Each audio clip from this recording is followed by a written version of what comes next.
पुण्यातील एका प्रसिद्ध केक शॉपमध्ये घडलेली ही खरी वाटावी अशी घटना मन हेलावून टाकणारी आहे।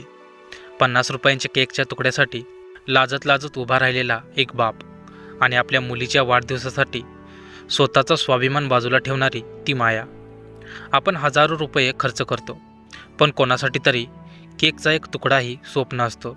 ही कथा फक्त केकची नाही, बापाच्या निस्वार्थ प्रेमाची आहे। कपड्यांवरून माणसांची किंमत ठरवू नका, कधीकधी फाटक्या खिशातच जगातलं सर्वात मोठं प्रेम असतं। ही कथा आवडली तर लाईक करा, कमेंट करा, चॅनेल सबस्क्राईब करा। गणेश क्रिएशन जीजी, भावनांना शब्द देणारा प्रवास। काल संध्याकाळी ऑफिसवरून येताना पुण्याच्या एका प्रसिद्ध केक शॉपमध्ये गेलो होतो। बायकोचा वाढदिवस होता म्हणून केक घ्यायचा होता। दुकानात चांगलीच गर्दी होती।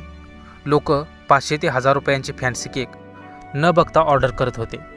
एसीच्या थंड हवेत आणि केकच्या गोड वासात सगळं वातावरण प्रसन्न होतं। तेवढ्यात दुकानाचा काचेचा दरवाजा लोटून एक मध्यमवयीन गृहस्थ आत आले। अंगावर सिमेंट वाळूचे डाग पडलेले, मळकट कपडे, पायात तुटकी स्लीपर आणि चेहऱ्यावर प्रचंड संकोच। ते बांधकाम मजूर असावेत हे बघूनच कळत होतं। त्यांचा तो अवतार बघून दुकानातली काही लोक नाकाला रुमाल लावून बाजूला सरकली। सिक्युरिटी गार्डसुद्धा डोळे मोठे करून बघत होता, पण मी खुनीने त्याला गप्प केलं। ते काका काउंटरवर गेले आणि एकदम हळू आवाजात विचारलं, साहेब, सर्वात स्वस्त केक कितीला आहे? सेल्समनने उत्तर दिलं, केक 400 रुपयापासून आहेत काका, आणि पेस्ट्री केक स्लाइस 50 रुपयाला आहे। त्या काकांनी आपल्या खिशात हात घातला आणि 10-20च्या चुरगळलेल्या नोटा आणि काही चिल्लर काढून मोजू लागले। त्यांचे ते थरथरणारे हात आणि मोजताना चेहऱ्यावर येणारी हतबलता हे बघून मला राहवलं नाही। त्यांचे पैसे पूर्ण भरत नव्हते। ते खजील होऊन म्हणाले, नको साहेब, 400 वाला नको, ती 50 वाली एक वडी द्या। पोरीचा वाढदिवस आहे, तिला फक्त मेणबत्ती लावून कापायचं आहे, चव तीच असते ना। त्यांचं हे वाक्य ऐकलं आणि माझं काळीजच हललं। ज्या बापाकडे पूर्ण केक घ्यायला पैसे नाहीत, तो आपल्या मुलीच्या आनंदासाठी स्वतःचं स्वाभिमान बाजूला ठेवून एका तुकड्यासाठी विनवणी करत होता। एका बापाची ही लाचारी बघून डोळ्यात पाणी आलं। आपण हजारो रुपये पार्ट्यांवर उधळतो, पण कोणासाठी तरी छोटासा केक पण स्वप्न असतं। मी पटकन पुढे गेलो आणि सेल्समनला थांबवलं।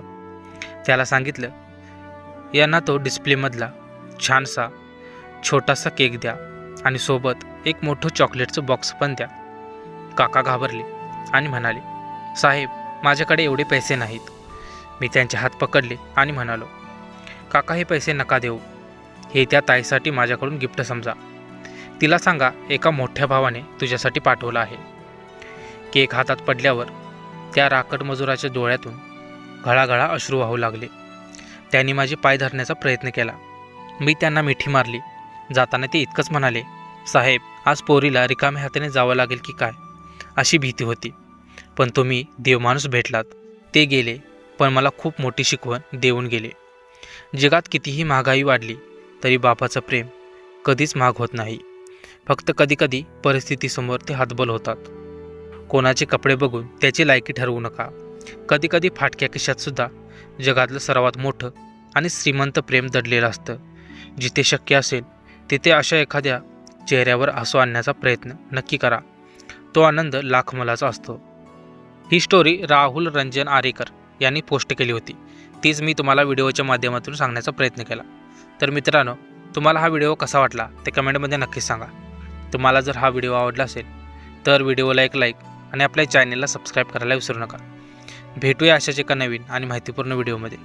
तोपर्यंत धन्यवाद।